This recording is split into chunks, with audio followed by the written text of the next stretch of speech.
이사야 23장 후반부 부분입니다. 갈림길의 사람들, 말씀은 벌거벗은 것 같이 드러나게 한다. 그렇게 하나님 말씀하셨죠. 말씀이 선포되는 자리에는 우리가 가리고 있던 것, 숨기고 있던 것, 우리의 거짓이 드러나게 되는 것이에요. 그러니까 아프죠. 설교에는 드러나지 않죠. 설교에는 더 감춰주고 더 가리워주고 하는 것이죠. 사람들은 설교를 좋아하죠. 예. 말씀은 벌거벗은 것 같이 드러나게 하기 때문에 마귀에게 쏘으면 죄책감이 생깁니다. 내가 숨기고 가리던 거짓이 드러나니까 죄책감이 생겨요. 죄책감이 생기면 어떻게 할까요? 더 가리고 더 속이려고 하죠. 이 내가 감추던 것이 드러나니까 아프고 놀라워서 더 가리죠. 그런데 마귀에게 속지 않고 나 자신으로, 나 자신의 진실로 받으면 굉장히 아픕니다. 왜? 내가 그 거짓의 사람이니까. 내가 그 악한 자이니까. 이것은 나만은 아니죠. 그죠? 우리 모두가. 이 땅을 사는 사람들은 그런 거짓 속에 살 수밖에 없어요. 어떻게 말하면 당연한 것이기도 해요. 그래서 내가 그 죄인입니다 라고 아픔을 받을 수 있을 때 아픔은 반드시 새롭게 해요. 아픈데 그대로 사는 사람은 없어요. 아프면은 반드시 새롭게 살아요.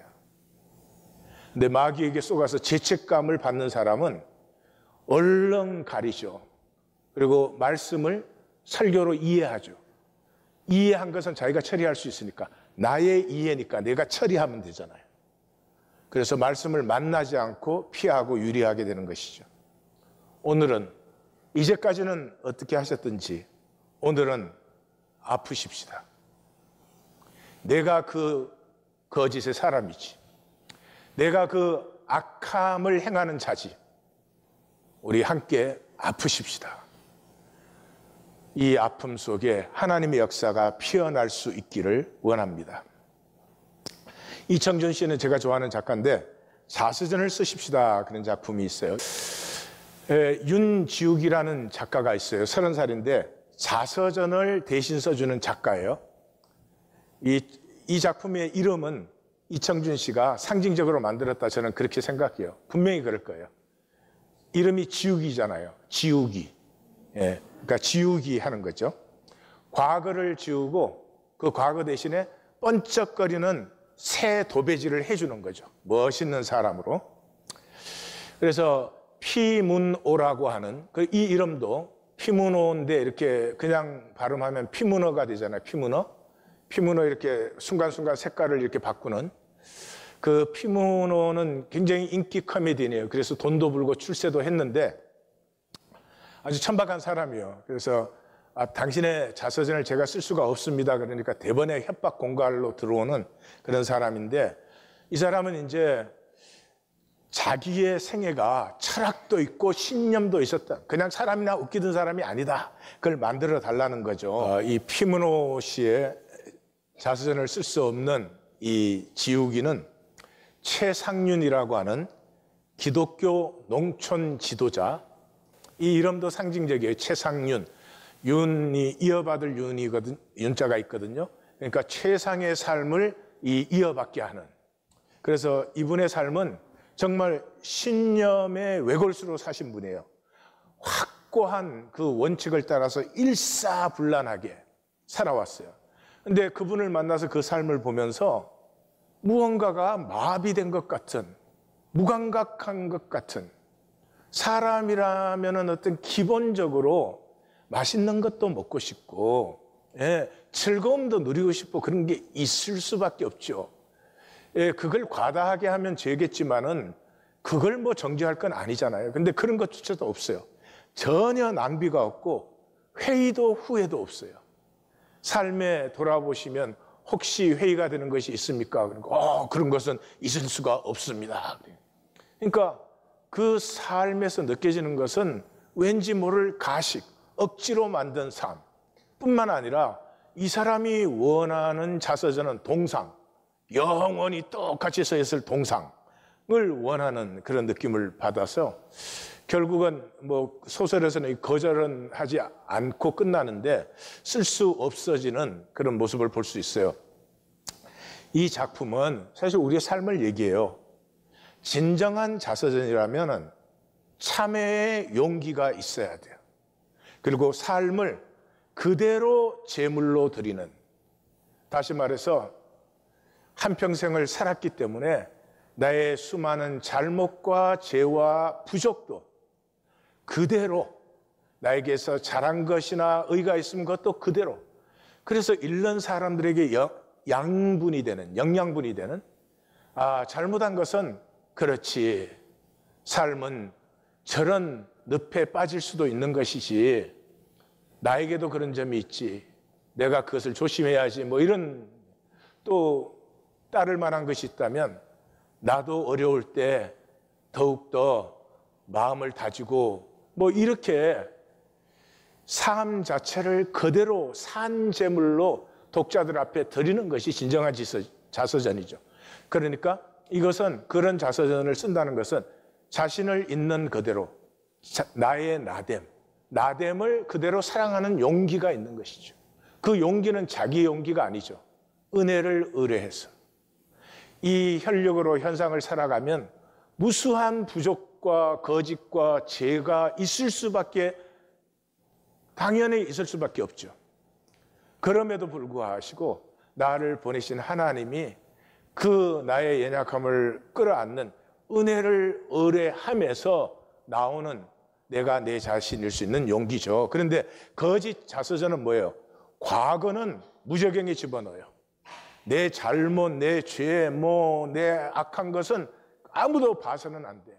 그리고 내일은 흙으로 만들어내요. 이건 자신을 말살시킨 거죠. 그렇게 살아온 평생을 자기가 말살시켜버린 거죠. 자신과의 화해가 일어나지 못했죠. 자신의 용납이 결코 있을 수 없는 삶. 영원한 자기 단절의 삶. 이청준 씨는 사실은 성경적인 구원을 얘기하고 있어요. 모든 삶은, 그러므로 모든 사람은 구원의 대상이에요. 구원은 자격으로 받는 것이 아니고 은혜죠. 하나님께서 창조해서 이 땅에 보내셨기 때문에 하나님 다 구원하고 싶어하고 다 구원하려고 하십니다. 누구든지 주의 이름을 부르는 자는 구원을 받으리라. 원함만 있으면, 원하는 자는 누구든지 구원하십니다. 그런데 원함이 있다는 말은 욕심이 아니다, 그 말이죠. 욕심의 사람은 희생도 헌신도 자기 손에는 아무것도 없어요. 그리고 좋은 거는 자기가 다 받겠다는 거예요. 그것은 하나님과 통할 수 없는 마음이에요. 원함이 있다는 것은 아프다는 뜻이에요. 자식이 잘 되기를 원하기 때문에 자식을 생각하면 아픔이 있는 거예요. 이 아픈 마음이 청결한 마음이에요. 지난주 우리가 톨스토이를 봤지만 이 청결한 마음이 구원의 출발점이에요. 이게 없으면 아무것도 시작될 수 없어요. 이 청결한 마음이 뭐예요? 탕자가 내가 아들이라 일컬음을 감당치 못하겠나이다. 내가 아들이고 아들이어야 하는데 나는 아들일 수가 없습니다 하는 이 아픔이 진정한 관계의 출발점이죠. 그게 원함이죠. 종교인이 되면 이상해요. 종교 안에 좋다는 건 다 욕심을 부려. 다 받고 싶고 가지고 싶어. 그런데 아픔은 눈꼽만큼도 없는 사람들이지. 운명은 영화와 교만 만들기죠. 영화로워가지고 사람들 앞에서 내가 잘날 때, 사람들이 나를 잘났다고 볼 때, 그게 미친 우리들. 미친 우리들. 나를 용납하고 나와 화해하고 부족했던 잘났던 나를 살면서 내가 잘하고 가꾸어 나가는 것을 모르고 그저 거짓 나, 거짓 구원을 붙들고 보이는 나에 미쳐버린 이 경륜을 폐하는 사람들. 구원은 무엇이 되거나 이루거나 하는 것이 아닙니다. 그냥 나 되면 되는 거예요. 한없이 부족해도 괜찮아요. 부족하면 구원 못 받는다. 있어요? 아니요. 온 우주를 보세요. 모든 것은 그냥 그대로예요. 작은 나무가 불평하는 거 봤어요? 자기는 크지 않다고? 예. 코스모스가 장미한테 열등의식 느끼는 거 보셨어요? 각자의 아름다움이고 각자의 신비예요. 가짜에 광분하는 세상에서 예수님은 구원은 어린아이 같아지는 것이다. 아이들이 놀 때 그냥 자기 자신이죠. 그 노는데 잘난 척하는 애가 있겠어요? 악이 거짓이고 거짓이 악인데 이 악과 거짓의 근원은 그냥 내가 만든 나 지키기예요. 이 보이는 나. 이 보이는 나에 안절부절해요. 어디를 가든지 나는 이렇게 쳐져서는 안 돼. 어디를 가든지 나는 자랑할 게 있어야 돼. 막 떳떳해야 되고 사람들 앞에 큰 소리 칠 것이 있어야 돼. 사람다움을 잃어버린 사람들. 이 우주 만물에서 모든 것은 그냥 그 자신이에요. 꽃이든 나무든 벌레든 곤충이든. 사람만이 이 거짓 나에 사로잡혀서 사람다움을 잃어버리고 막 그 이상한 욕심과 막 그 드글드글 끓는 것들을 속에 품고 겉으로는 막 멀쩡한 척 괜찮은 척. 그리고도 그 삶을 열심히 살아요. 얼마나 비참한지 몰라요. 얼마나 내 인생을 내가 스스로 버리는 것인 줄조차도 모르고 거기에 종신토록 땀 흘려 수고하는 것이죠. 오늘 본문은 경륜을 모르는 파멸의 운명. 운명은 내 조건과 상황이 운명이죠. 그래서 그 운명의 쳇바퀴만 돌아요. 막 열심히 돌면 운명의 그 조건과 상황이 나아진다고 생각을 해요. 운명을 살기 때문에 하나님이 터치를 하세요. 깨어나야 되니까 하나님이 터치를 해요. 운명에 미친 듯이 살면 하나님이 터치를 하신다고요. 약간의 괴로움과 어려움이 생겨요. 들어도 70년 동안의 어려움이 생겼어요. 근데 그 하나님의 터치에서 깨어나면 좋잖아요. 나는 운명이 아니고 내 안에서부터 내 안에 있는 하나님의 형상에서 피어나는 경륜이라는 것을. 이 말씀은 므낫세 시대에 선포된 말씀이잖아요. 므낫세를 하나님이 터치하셨죠. 세상의 왕이 포로로 적국에 잡혀갔다 오니까 그런데도 제스처만 바뀌어요. 종교인들은 늘 은혜를 받아요. 약간의 생각과 제스처가 바뀌어요.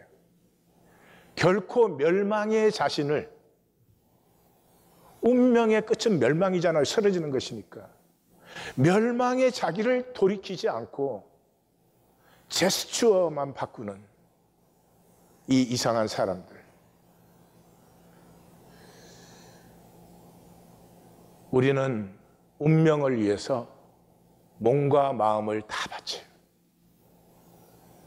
그리고 결국은 운명으로 멸망해요. 운명은 다 끝나는 것이니까. 바벨론을 보라, 백성이 없어졌고 땅은 황무하게 되었다. 다시스의 베드라, 너희는 슬피 부르짖으라. 너희의 견고한 성이 파괴되었느니라. 바벨론 멸망이 출발점이 되어가지고 가나안 전체가 멸망되었고 이제 두로와 시돈과 애굽까지 멸망을 했어요. 그날부터 두로는 70년 동안 잊어버린 바가 되었다가 그 당시는 뭐 평균 수명이 30대도 안 됐지만은 이 왕은 70씩 사는 걸 보면은 사람의 연한이 70년이다 하는 건 다 생각을 했던 것 같아요. 또한 이것은 안식년 7년이 10번 반복인 것이니까 완전한 회복의 시간이죠. 성경은 7과 10을 다 완전의 의미로 써요. 7은 질적인 면에서 fulfilled, 10은 completion, 이 양적인 면에서. 그래서 70은 양적으로 질적으로 충분한 시간을 두로에게 줬어요. 그런데 664년에 바알 1세가 반란을 일으키고 663년에 아수르바니팔이 멤피스를 애굽을 멸망을 시키고 올라오면서 662년에 두로와 시돈을 멸망시켰어요. 그 아수르도 정확하게 50년 후에 멸망을 해요. 왜냐 그러면 하나님께서 가나안 문명을 새롭게 하고 계세요.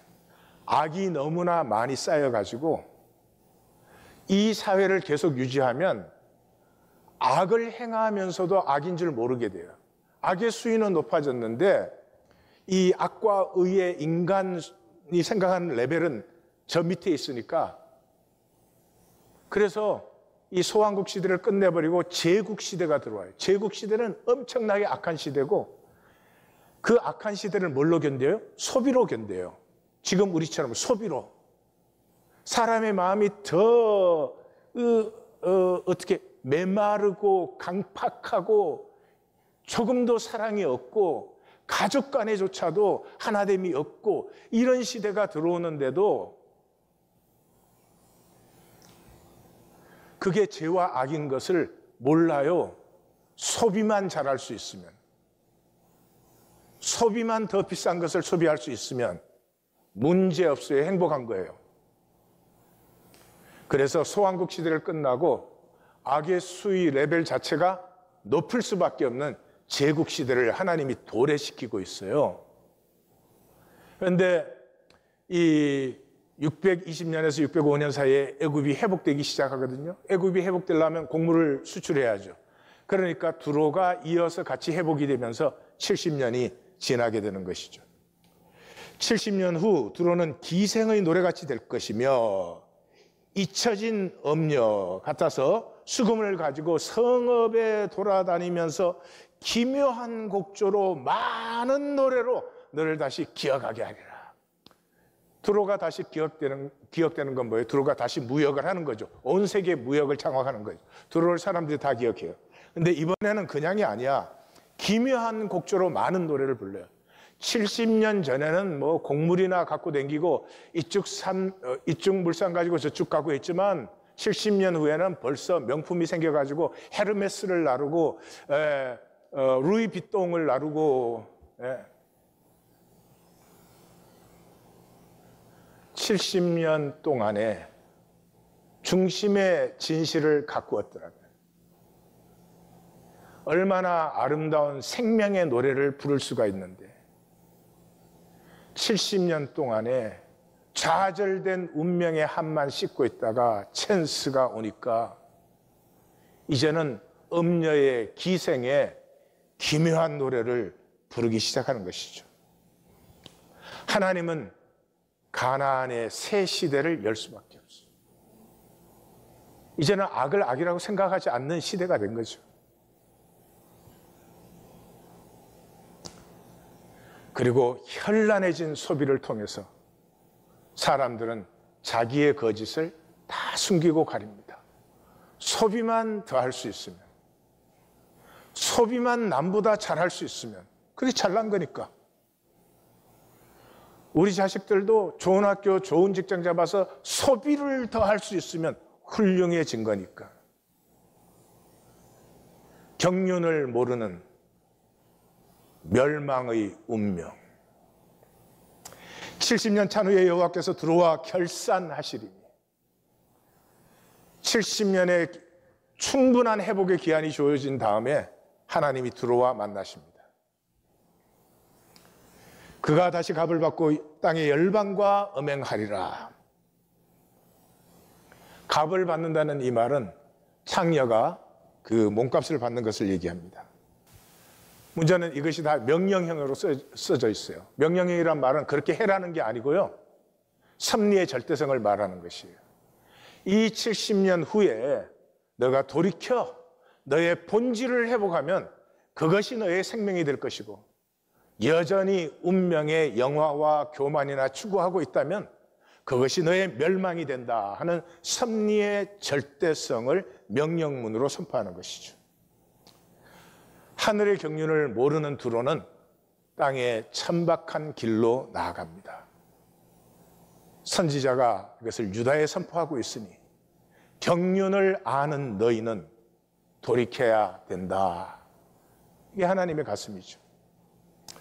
그래서 마지막 절에 선지적 선언이 나오죠.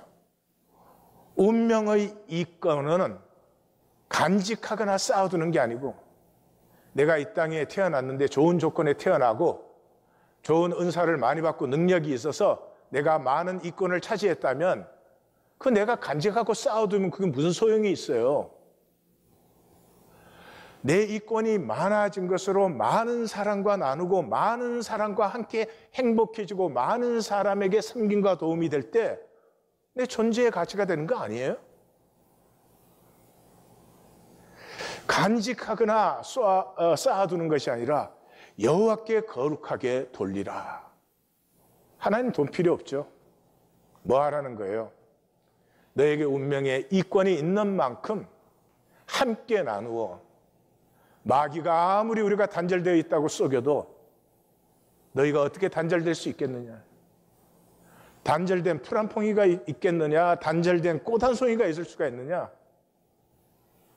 너희는 여호와 앞에서 더불어 먹고 함께 나누면서 생명을 피우는 자가 되어라. 절대로 운명의 종노릇하지 말아라. 경륜을 품는다고 하는 것은 만유와 더불어 사는 높은 의식을 갖는 것이죠. 운명이라는 건 이제 조건과 상황이다 하는 건 아시죠? 그래서 이 운명의 사람은 욕심뿐이에요. 욕심으로 살면 메말아요. 욕심은 끝이 없으니까 메마를 수밖에 없죠. 문제는 욕심의 사람은 당장 이익밖에 몰라요. 이 사람은 연결을 몰라요. 합력하여 이루어지는 선을 절대로 몰라요. 마치 강도가 강도질을 하잖아요. 왜 강도질을 하겠어요? 그게 자기에게 이익이 된다고 생각하니까 강도질을 하죠. 그러나 강도질을 하는 순간에 그 물건 하나는 이익이 됐을지도 모르겠지만은 자기는 강도고, 예, 법에 쫓겨야 되고 연결을 모른다 이 말이죠. 종교인들은 순종을 손해로 알아요. 그러니까 어떻게 하든지 순종을 미니멈으로 하려고 그래요. 당장 이익밖에 못 보니까. 그러나 순종으로 말미암아서 이루어지는 합력하여 선은 다 갖다 버려요. 그러니까 정신토록 땀 흘려 수고하고 거두지 못해요. 당장은 분명히 이익을 항상 챙겼는데 한 10년 살고 나서 보니까 내 삶에 하나님 안에 10년을 살았으면 복이 얼마나 깊고 풍성해야 되겠어요. 그건 자기가 다 패하는 거죠. 경륜, 하나님의 하나 되게 하심, 하나님 안의 통을 모르고 못 누려요. 점점 심해지고 있죠. 우리 토양에는 식물이 자라고 여기에 무수한 미생물들이 있어요. 그래서 자라난 식물을 곤충과 동물이 먹고요. 그 다음에 그 곤충과 동물은 식물의 번식을 돕고, 그 다음에 배설물과 죽으면 시신을 땅에 돌려줘서 이 토양이 순환되게 해요. 요즘은 어벤져스 시리즈가 많잖아요. 그게 어벤져스가 지구 수비대가 아니고 정말로 지구 수배되는 지렁이요, 지렁이. 지렁이는 땅에 인간이 만들어내는 유기물을 다 흡수해가지고 그것을 분해해서 다시 영양분으로 바꿔요. 그래서 땅의 기름짐을 유지하죠. 이 토양은 햇빛만 빼고 모든 양분이 그게 다 들어있어요. 그래서 우리는 땅이 모체예요. 흙으로 사람을 지으시고, 흙이 건강하면 사람은 건강하게 되어 있어요. 그런데 이게 화학 비료 막 준다 이 말이에요. 화학 비료는 주는 순간에 그 애는 그 작물이 확 번성합니다. 그렇지만은 그 유기물은 분해가 안 돼요. 그러니까 몇 년만 방부하면 땅이 산성화돼 가지고 죽어버려요. 기무라 아키노리의 기적의 사과에서 그 자연농법으로 농사했다가 결국은 망해가지고 자살하려고 산에 올라갔는데 그 앞에 거대한 상수리 나무가 거대한 사과나무로 보이는 거예요. 깜짝 놀라서 그 뿌리 밑을 막 팠더니 지렁이, 군뱅이 막 온갖 것이 다 나오는 완전한 생태계가 그 나무 밑에 있는 거예요. 그러니까 비료 안 줘도 뭐 해충약 안 뿌려줘도 저렇게 싱싱하게 열매를 맺는 거예요. 그래서 막 달려와서 자기 가수원 그 사과 뿌리를 긁었더니 지렁이, 군뱅이 한 마리도 안 나오고 그 사과 나무들은 허옇게 썩어버린. 비료의 힘으로 사과를 맺고 있는 것이지 땅의 영양분을 다 상실한. 그래서 지금 사과는 옛날 농약 주기 전에 사과의 영양의 10분의 1이 안 돼요.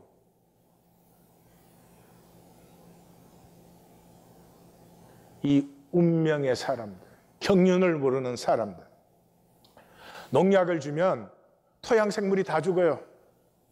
곤뱅이, 지렁이 이런 것들이 다 죽어버려요. 그리고 해충은 그애 죽은 것 같지만 다음에는 면역성이 더 생겨갖고 나온다니까. 백신을 안 맞을 수는 없지만 백신을 개발하면 그만큼 강해진 바이러스가 또 나온다. 그 정도도 알고 있어야 되는 거예요. 대기 오염과 수질 오염은 그냥 그 결과가 금방 나타나요. 그래서 다들 난리들이에요. 근데 토양 오염은 그렇게 금방 나타나지 않아요. 이게 장기적이고 파멸적이에요. 땅을 아스팔트로 덮고 온갖 농약과 비료를 뿌려대고. 운명은 인간 게임의 거짓 현상에 그 가치에 중독되어 있어요. 경륜의 어울림을 몰라요. 열심히 살았는데 단절되어서 살았으니 부부관계가 행복해져요. 부모 자식 관계가 진정한 관계가 되어지나요? 친구가 생겨요. 다 내려놓으시고, 정말로 다 내려놓으시고 1820 데일리 브레드를 가꿀 시간입니다. 정말로 친구 되는 길을 한번 만나보세요. 조건이 아니고 우리가 하나님의 형상이라는 것만으로 서로 사랑하고 아껴줄 수 있고 부족할 만큼 더 축복해주는 그 인간의 본래의 마음을 좀 회복해 보세요. 아픔이 있는 자리에 당연히 아프고 제가 잘못돼서 그런 것이 아니고 아픔이 있는 자리에 하나님 앞에 무릎을 꿇고 기도하는 성령의 역사를 이제는 가꿀 때가 되었어요. 인간의 문제는 딱 하나예요. 함께 할 줄 모르잖아요. 함께 할 줄 모르잖아요. 그래서 신약에서 구원의 시작은 뭐예요? 임마누엘 아니에요. 하나님이 우리와 함께 하심을 받을 수 있을 때 우리도 함께 하는 사람이 되는 거죠. 그래서 예수님은 이 땅에 오셔서 뭐 하셨어요? 제자 12명 세우셔가지고 자기와 함께 있기를 가르치셨어요. 가르친 게 아니죠. 그냥 살고 보이신 거죠. 그 함께함을 또 보내서 전하는 건데 그것 하려면 우리가 진실이 있어야 되거든요. 그러니까 종교 만들어가지고 교리 전하러 다니고 기독교 교세 확장시키는 거를 선교다, 전도다 이러고, 기독교는 확장되는데 더불어 살기는 조금 더 나아지지 않는 이런 안타까운 일을 하고 있잖아요. 하나님 아버지가 뭘 원해요? 하나님 아버지가 원하는 건 딱 하나예요. 하나 되는 것. 내가 창조한 내 자식들이니까 나하고 하나 되는 걸 얼마나 원하겠어요. 이 하나 되면 뭐 조직으로 되는 게 아니에요. 종교로 되는 게 아니에요. 뭘 깨우쳐서 되는 게 아니잖아요. 하나 되면 사랑의 하나됨이죠. 하나됨. 저는 예수님 영접하고 정말 제일 바로됐던 것이 이 지옥 문제였어요. 아니, 성경 전체에 지옥이라고 할 수 있는 건 없어요. 예. 지옥으로 간다 이런 표현은 전혀 없어요. 저게 지옥을 말하는 것이라고 유추적 해석할 수 있는 부분들은 있어요. 근데 지옥을 직접적으로 말하고 지옥 간다는 말을 하시고 이 지옥에 대해서 수없이 그것도. 예수님은 아무리 중요한 말도 2번 이상 반복하신 말씀이 없어요. 지옥은 수십 번 말했어요. 도대체 사랑의 예수님께서 왜 그러시나? 왜 그렇게 이 종교적 비늘 덮인 눈으로 봤을 때는 이해가 안 가더라고요. 이제는 분명히 보여요. 예수님 딱 한 가지 하신 거예요. 너희는 아버지에게서 나왔어. 아버지에게서 단절만 되지 않으면 돼. 모든 삶은, 모든 생명은 구원의 대상이고 하나님은 구원하시기를 원해요. 구원 안 될 수 있는 유일한 길은 거짓이면 안 되죠. 내가 거짓이면 구원 되지도 않고 구원 받을 수도 없죠.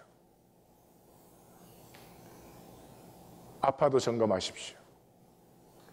나는 진짜인가 가짜인가? 나는 집에서, 교회에서, 사회에서 그 나는 진짜인가 가짜인가? 종교인을 예수님은 거짓의 사람들이라고 부르죠. 외식하는 자. 이 외식하는 자들은 사는 것은 불법을 행한다 그렇게 했어요. 불법을 행한다는 말은 불법이라는 단어가 아노미아라는 단어예요. 무법이라는 거예요. 법이 없어요. 법이 없으면 자기가 법이죠. 자기 마음대로 사는 거죠. 종교인들이에요. 예배도 자기 마음대로 나와요. 예. 그 조금 더 이상하게 느껴지질 않아요. 이 종교인이기 때문에. 근데 예수님의 그 말씀을 가장 그 면을 잘 본 사람이 스카펙이에요. 이 거짓의 사람들. 스카펙은 이제 거짓의 사람들, 악을 행하는 자들. 더 이상 우리는 불법이라는 말을 안 쓰기 때문에 그렇게 쓰는데, 이 성경에 익숙한 분이어서 심리학자지만 이 예수님께서 말씀하신 이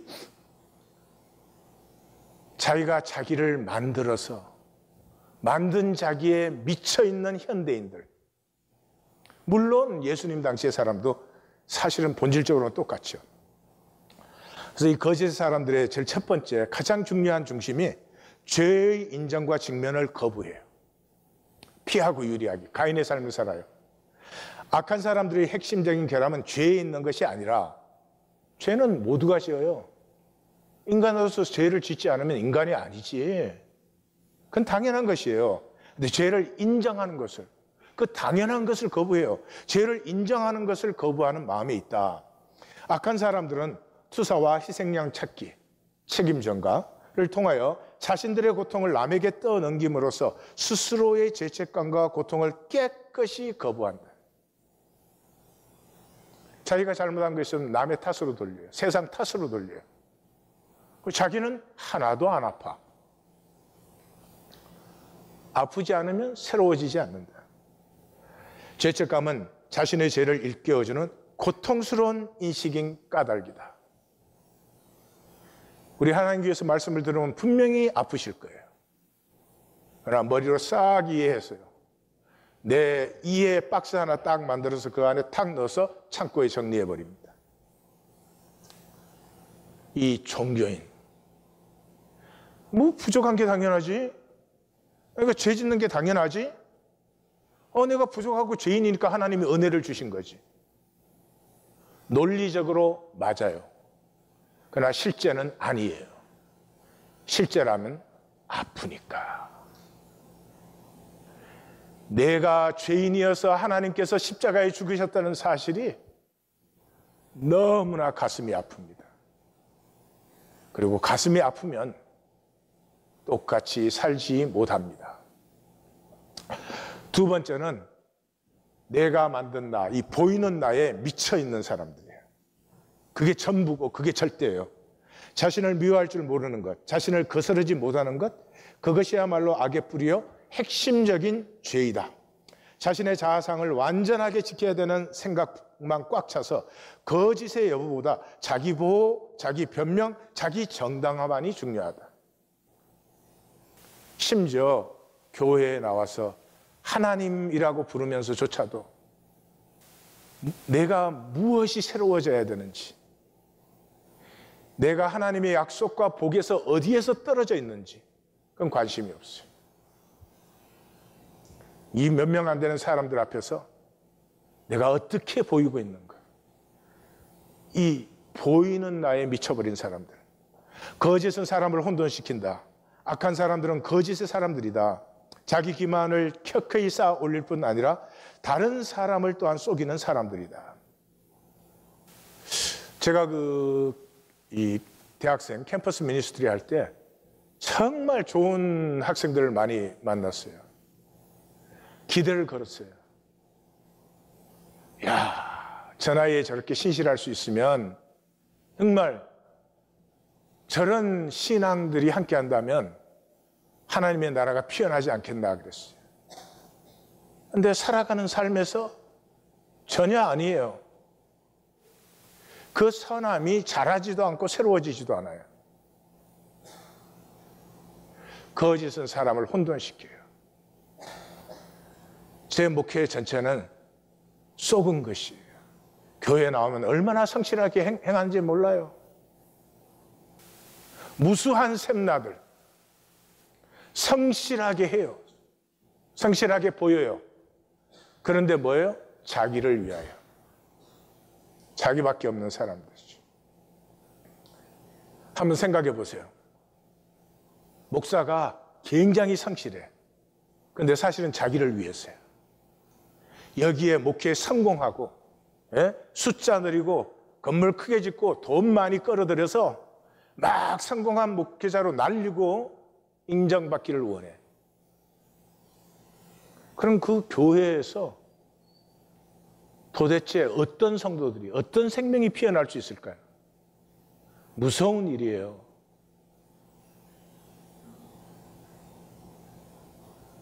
목회자든 성도든 하나님에게 부르심을 받았습니까? 좀 진리의 자존감을 가지세요. 이 썩어질, 쓰러질 현상 속에서 하나님께서 내 이름을 불렀다는 것에 자존심을 좀 가지라고요. 세상 인정에 목말라가지고 그거 그냥 인정받아내려고 그러지 말고 좀 하나님 안에서 내 길을 뚜벅뚜벅 걸어보는 그런 최소한의 자존감은 가져야죠. 세 번째, 결코 선택하지 않아요. 돌이키지 않는다는 말이에요. 악인의 주요 특징은 그들이 선택의 갈림길에 서게 될 때에 깨어나서 바라보지 않는 것이다. 인생이 자신에게 질문을 던져와도 그것을 알아차리기를 피한다. 결국 잘못된 길에 들어서 있다는 사실조차 인정하기 어려워지고 맨 처음 잘못 들어섰던 지점으로 되돌아가야 함을 인정하기 어려워 잘못된 자리를 거짓으로 정당화하는데 인생의 모든 에너지를 다 낭비해버려요.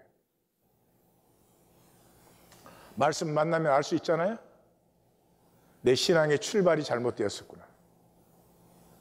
내가 복을 받고 싶어서, 내 이익을 채우고 싶어서. 그걸 잘못이에요? 그걸 하나님이 정죄하지 않아요. 하나님의 창조의 원리가 새 하늘과 새 땅이에요. 그냥 처음 창조된 것을 잘 개발해서 완성되는 것이 아니라 탕자처럼 절망에 부딪힌 자리에서 깨어진 새로움에서 진정한 하나님의 새로움이 피어나는 것이죠. 그런데 내가 잘못된 길에 서 있는데, 잘못된 삶의 자리에 있는데, 그게 깨어져야 되는데, 그걸 괜찮은 척하고 그거를 유지하고 사람들에게 보이는데, 그 멸망의 길에, 첫 창조는 멸망으로 끝나는 거예요. 깨어져야 되는 것이에요. 그걸 지키느라고 플라스틱 같은 생명성이 하나도 없는, 멋도 없고 맛도 없고 행복도 없는 그 삶을 그냥 누더기처럼 기어갖고 사람들에게 보이려고, 나의 진실을 직면하는 아픔을 피하는데 올인된 사람들. 예수님과 엠스카펙은 결정적으로 여기에서 완전히 하나가 됩니다. 이 거짓의 사람들은 제일 좋아하는 데가 교회입니다. 종교를 정말로 좋아합니다. 악한 사람들이 가장 좋아하는 장소는 교회다. 종교가 보장하는 위장과 은폐 속의 숨기를 좋아한다. 다 그래요. 나는 죄인입니다. 그래요. 그러나 죄인이라는 아픔은 아무도 안 느껴요. 그 죄인이기 때문에 하나님이 은혜로 구원하셨다. 그 은혜로 구원해서 나 어려워졌어. 그럼 새로워질 게 뭐 있어요? No wonder 종교인들은 결코 새로워지지 않습니다. 나의 죄와 잘못은 그것이 타인에게 아픔을 주었어도 나의 부족과 연약함을 사랑하는 은폐로 정당화시킵니다. 잘못해놓고 이래요. 그게 섭리인가 봐 이래요. 자기 아내와 아이들은 엄청난 고통을 받고 있는데, 그 남편이 그러더라고요. 그게 섭리인가 봐요. 아니, 섭리이라도 자기는 그렇게 말해서는 안 되지. 자기 때문에 아픔을 당하고 있는데. 그것도 신앙의 계급장을 한 10켜나 올려붙인 사람이 그런 얘기를 하더라고요. 항상 옳고 예의 바른 태도를 보이지만 모든 관심은 내가 옳고 인정받으며 이익 계산뿐인 자기밖에, 이 보이는 나밖에 없는 사람들. 불쌍해요. 하나님의 길, 하나님의 뜻에는 관심이 전혀 없어요. 사실은 순종의 중심이 없어요. 나밖에 없어요. 여러분, 그게 복이 되겠습니까? 이 하나님 안에 하나인 우주고 만물인데 나밖에 없는 것이 복이 되겠느냐 이 말이에요. 이렇게 종교인이 되면 어리석어요. 그래서 괜찮은 사람들이 종교인만 되면 이상해져요. 죄를 부인해요. 은혜를 죄의 직면 회피 기제로 사용해요. 나는 부족하고 연약하니까 하나님이 나를 은혜로 구원하셨다 이래요. 근데 그 하나님의 죽으심 깨어짐의 아픔은 요만큼도 안 느껴요. 정당화 합리화에 하나님까지 이용해요. 아까 그분처럼 섭리인가 봐요. 참 동성적인 이기성이에요. 헌신과 희생을 안 하는 건 물론이고 기본적인 의무도 행하지 않으면서 자기가 교회 출석한다는 것 때문에 모든 권리를 다 주장해요. 자기한테 싫은 건 그냥 이 교회는 해서는 안 돼. 놀라운 것은 그런 분들을 이렇게 가만 보면은 참 괜찮아요. 저분이 집이나 사회에서는 그런 일을 할 일이 없어요. 근데 종교 안에만 들어오면 은혜 그래가지고 은혜 배려지. 멀쩡한 사람들이 종교 안에만 들어오면 배려져요. 치명적인 이기성. 원하는 건 세상 영화와 교만을 원해요. 그러면서 주여 주여 해요. 이 종교인 아니면 이런 일을 하겠어요? 예? 그런 이원론적이고 위선적인 것을 종교라는 이유만으로 너무 당연하게 해요. 살지 않는 자체를 휘둘러요. 우리가 존엄한 존재잖아요. 나는 안 살아. 그런데 다른 사람이 존엄함을 살지 않으면 그냥 그 잣대로 막 내 눈에 들보는 안 보고 남의 눈에 튀는 신성 모독적이에요. 하나님을 속이고 그러면서 하나님의 복을 구해요. 이거 그냥 사람이라도 할 짓이 못 되잖아요. 내가 그 사람을 욕하고 정죄하고 이러면 그 사람에게서 내가 좋은 걸 달라고 할 수 없는 거 아니에요? 하나님 순종의 뜻이 조금도 없으면서, 왜냐하면 종교인은 순종을 손해로 봐요. 순종할 마음이 눈꼽만큼도 없으면서 하나님 보고는 좋은 거 내놓으라 그래요. 무엇보다 회개가 불능해요. 종교인은 온갖 악한 말과 행동과 중상 노력을 다 하고도요, 미안합니다, 내가 잘못했습니다, 이런 게 없어요. 그냥 하나님이 나를 의롭다 했으니 무슨 그래서 예수님은 종교인보다 창기와 세리가 먼저 천국에 들어간다 그러신 거예요. 제가 시작할 때 그렇게 말씀드렸죠. 오늘 말씀은 우리를 벌거벗은 것처럼 드러나게 합니다.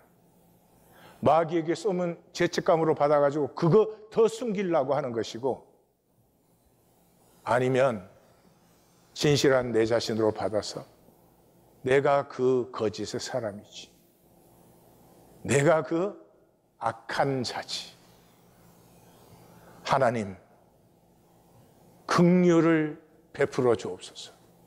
이게 입술이 아니고요, 가슴 깨어지는 아픔으로 긍휼을 구할 때 하나님의 긍휼이 부어질 뿐만 아니라 비로소 우리에게 새 시간이 시작되는 것입니다.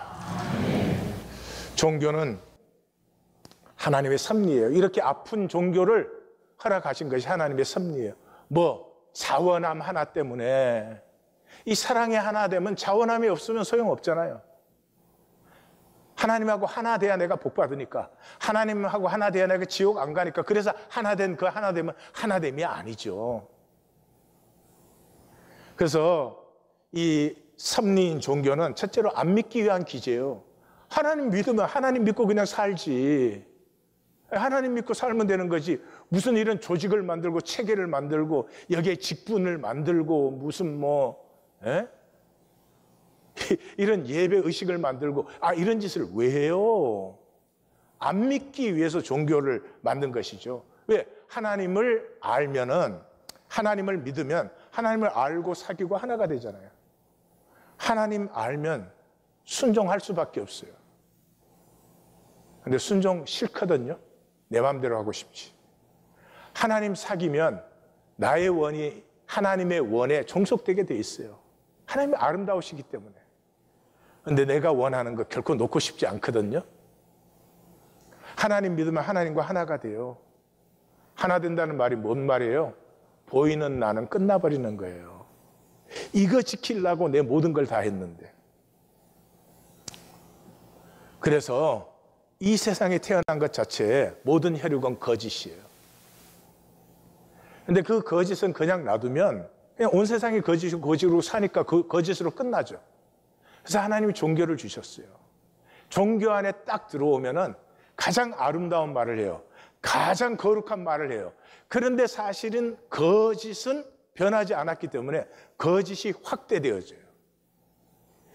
이 종교에서 내가 진짜 거짓의 사람이고 내가 진짜 악을 행하는 사람이라는 것을 만날 수밖에 없어요. 그래서 깨어지게 하는 것이 하나님의 섭리예요. 거짓에 머물지 말고 하나님의 섭리를, 그 경륜을 받으십시다. 네, 그게 복이에요. 종교에 들어오면 그러잖아요. 하나님 속여도, 하나님에게 불순종해도 별일 없고, 오히려 불순종하는 게 이익처럼, 속이는 게 이익처럼 보이고 느껴지잖아요. 합력하여서는 다 패하고 약속의 유업은 다 패하면서 당장의 이익 때문에 불순종해도 끄떡없는 것 같잖아요. 그래서 종교인이 되면서부터 본격적 거짓의 사람이 돼요. 그래서 그 이원적인 걸 전혀 못 느끼게 돼요. 그냥 종교인이 아닐 때는 내가 이쪽에서 이런 말하고 저쪽에서 저런 말 할 때 갈등이 생길 수밖에 없어요. 그런데 이원론적인 삶과 가치관을 능숙하게 이 컨트롤 해내는 것이 종교인이에요. 거기에다 거짓에 가짜 이익이 있잖아요. 거짓은 내 마음대로 할 수 있잖아요. 내 거짓이니까. 내 중심의 세계를 만들 수 있잖아요. 내가 싫은 애는 내 세계에서 나쁜 애가 돼야 되잖아요. 마귀에게 속아서 하나님과 같이 돼요.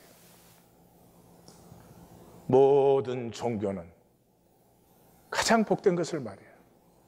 가장 아름다운 것을 말해요. 가장 좋은 것을 말해요. 다 말하는데 딱 한 가지 없어요. 진실은 없어요. 이것은 참으로 불행한 일입니다.